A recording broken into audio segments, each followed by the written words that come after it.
За сайн байцгаана уу? Ингээд өнөөдөр бүгдээрээ Semiconductor гэдэг жижигхэн мини сериесийнхаа эхний дугаараар уулзж байна. За энэ маань болохоор ойролцоогоор 5-аас 10 дугаартай хөвчлэн богинохон 5 минут бичлэг байх болно. За тэгээд энэ бичлэгийг хийх басан үндсэн санаа болохоор Google-ийн батлага инженер байдаг. За нэг 5 жил гарны өмнө хийжсэн Semiconductor хагас дамжуулагч ертөнц гэдэг бичлэг хийжсэн ба. Тэрнийг үзэх юм бол аягүй сонирхолтой юмнууд ярьж байсан. За гэхдээ одоо мэдээж 5 жил өнгөрсөн учраас нэлээд юмд өөрчлөгдсөн байгаа. Тэрнтэй холбоотойгоор шинээр энэ мэдээллийг хүргэхэд бас хэрэгтэй болов гэж бодоод хийхээр болсон байгаа. За тэгээд хамгийн эхлээд Semiconductor юу вэ гэдгийг талаар ярилцъя те. За бидний мэддэг conductor буюу зис гэж байгаа. Нөгөө тогийг шууд дамжуулдаг те. Шууд тог ингээ явцдаг. Нөгөө талдаа insulator буюу тусгаарлагч эрзэн байгаа те. Ингээд тогийг дамжуулдаггүй.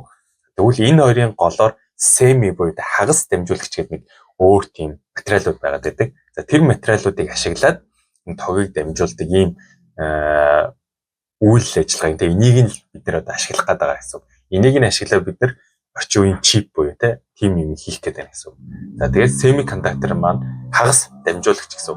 Хэрэгтэй үедээ энэ харж байгаа бол energy гэж байгаа халаагаад ч юм те хэрэгтэй үедээ тогийг дамжуулах боломжтой байдаг гэсэн үг. За бидний одоо өдөр тутмын хэрэглэдэг гар утас компьютер ингээ бүх төрлийн төхөөрөмжүүд байна. Бүгдээрээ за бараг л ихэнх нь бүгдээрээ дотроо чиптэй байгаа. За тэгээд тэр чип нь болохоор бидний мэддгээр одоо CPU буюу чип. Энэ маань хүнтэй харьцуулах нь ерөөсөө толгоо тархин л гэсэн.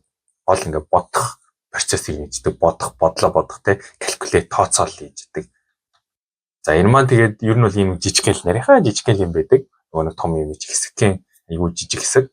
Тэгээд өөрөөр нэрлэгддэг. За заримдаа бол IC буюу integrated circuit гэж байгаа.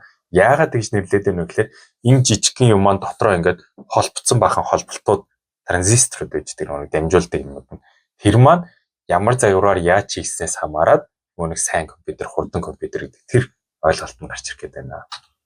За энэ харж байгаа бол ийм нэг төхөөрөмж биш материал байгаа. Силикон гэдэг материал байгаа. Semiconductor гэдэг. Энэ маань хагас дамжуулдаг материал. Энийг аваад олон янзын процесс дамжуулсаар байгаа сүүлд нь чип үйлдвэрлэдэг. За тэр талаар бас дараагийн тусдаа дугаараар ярилцсан. Ерөнхийдөө бол энэ материалыг аваад сүүлд нь чип болгож байгаа.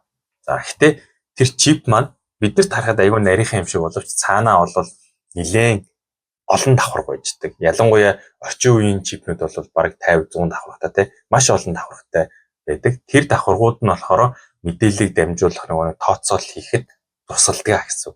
Энийг яаж загварчлах уу, яаж хийх үү энийг яаж үйлдвэрлэж ийм гэдгээс хамаарат нөгөө чипний чинь чанар одоо хэр хурдан удаан бэ гэдэг нь гарч ирдэг.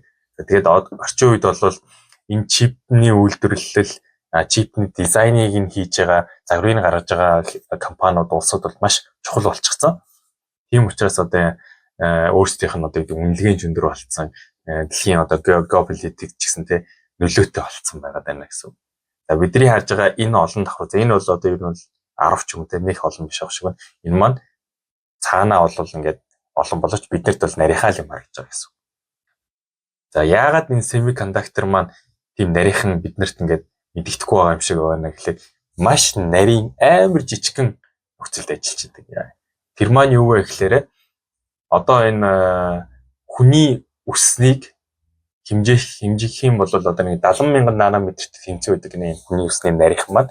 Гэтэл энэ чип маань 7 нанометр, 5 нанометр, 3 нанометр одоо сүүлдээ бол энэ жил 2 нанометрийн тийм жижигхэн одоо хэмжилтээр юмаа хийдэг шаарддаг. Одоо тэр нэг дизайнаа гаргаж болдгоо гэсэн сүүлийн үед бол. Тэгэхээр нөгөө хүний өснээс бүр одоо хэдэн мянга дахин жижигхэн хэмжээнд тэр чипээ үйлдвэрлэж чадж байна гэсэн. Тийм учраас бид нар тархатгтаа л айгүй нарийнхан байгаа боловч дотроо ингээд маш олон давхрыг агуул чадаад байна гэсэн.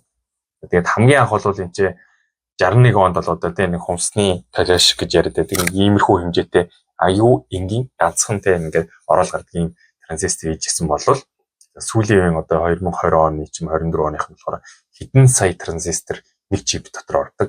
Энэ нөгөө нэг олон мянгаараа ингээд багтааж чаддаг болсон. Тийм жижигхэн болгоцсон гэсэн үг. Тэгээ энэ улам багассаар байгаа гэсэн үг.